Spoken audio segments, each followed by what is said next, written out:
Trabaho ka ng trabaho pero lagi kang walang ipon. Baka ikaw na ang tinutukoy ko. Bakit nga ba? Kasi nung unang sweldo mo, nag-celebrate agad. Hindi mo alam magkano talaga ang gastos mo buwan-buwan. Tingin mo, okay lang yan. Kasi may susunod pa namang sweldo. At ang pinaka-common, walang planong pinansyal. Walang masamang kumain sa labas, bumili ng bagong phone, magbakasyon.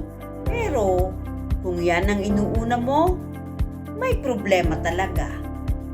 Ang yaman ay di nakukuha sa taas ng kita, kundi sa talino at paghawak ng pera.